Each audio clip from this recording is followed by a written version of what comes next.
Hello दोस्तों, आज की कहानी का नाम है सेठ जी की परीक्षा।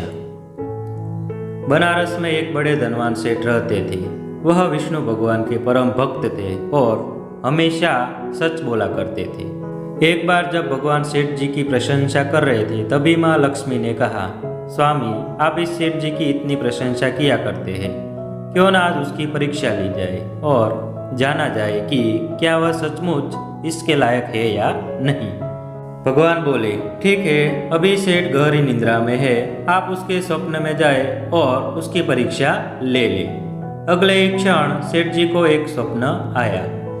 स्वप्न में धन की देवी लक्ष्मी जी उनके सामने आई और बोली, हे मनुष्य, मैं धन की दात्री लक्ष्मी हूँ। सेठ जी को अपनी आंखों पर यकीन नहीं हुआ और वो बोले, हे माता, आपने साक्षात अपने दर्शन देकर मेरा जीवन धन्य कर दिया। बताइए, मैं आपकी क्या सेवा कर सकता हूँ। कुछ नहीं, मैं तो बस इतना बताने आई हूँ कि मेरा स्वभाव संचल है और वर्षों से तुम्हारे भवन में निवास करते करते मैं अब उब चुकी हूँ और यहाँ से मैं जाना चाहती हूँ। सेठ जी बोले, मेरा आपसे निवेदन है कि आप यहीं रहे, किंतु अगर आपको यहाँ अच्छा नहीं लग रहा है तो मैं भला आपको कैसे रोक सकता हूँ। आप अपनी इच्छा अनुसार जहाँ चाहे जा सकती है।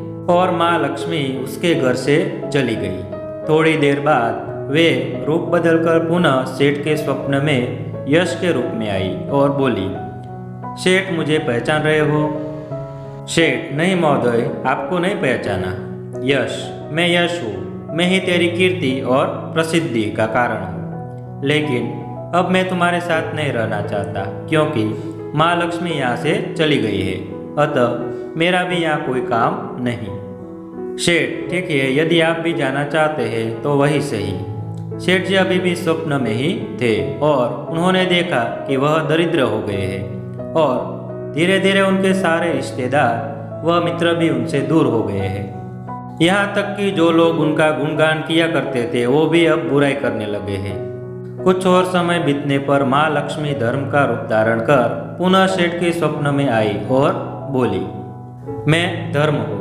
माँ लक्ष्मी और यश के जाने के बाद मैं भी इस दरिद्रता में तुम्हारा साथ नहीं दे सकता। मैं जा रहा हूँ, जैसी आपकी इच्छा। सेठ ने उत्तर दिया और धर्म भी वहाँ से चला गया।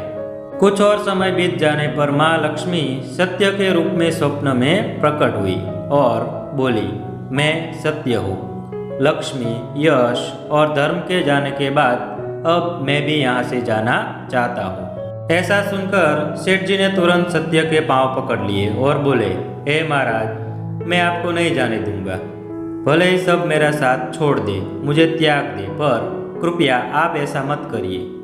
सत्य के बिना मैं एक क्षण भी नहीं रह सकता। यदि आप चले जाएंगे तो मैं तत्काल ही अपना प्राण त्याग दूंगा। लेकिन तुमने बाकी तीनों को बड़ी आसानी से जाने दिया, उन्हें क्यों नहीं रोका? सत्य ने प्रश्न किया।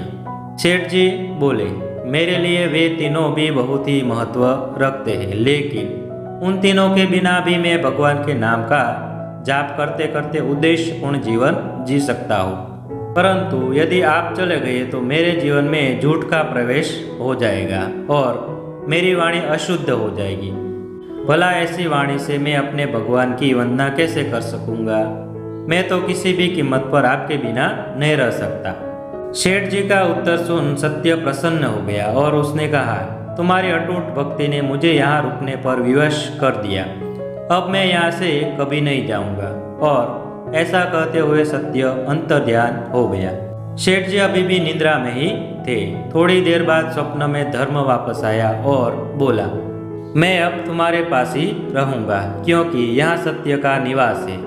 सेठ जी ने प्रसन्नता पूर्वक धर्म का स्वागत किया। उसके तुरंत बाद यश भी लौट आया और बोला, जहाँ सत्य और धर्म है वहाँ यश स्वतः आ जाता है, इसलिए अब मैं भी तुम्हारे साथ ही रहूँगा। सेठ जी ने यश की भी आवभगत की और अंत में माँ लक्ष्मी आई।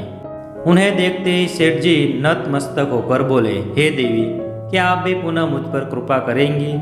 अवश्य, जहाँ सत्य, धर्म और यश हो वहाँ मेरा वास निश्चित है, माँ लक्ष्मी ने उत्तर दिया।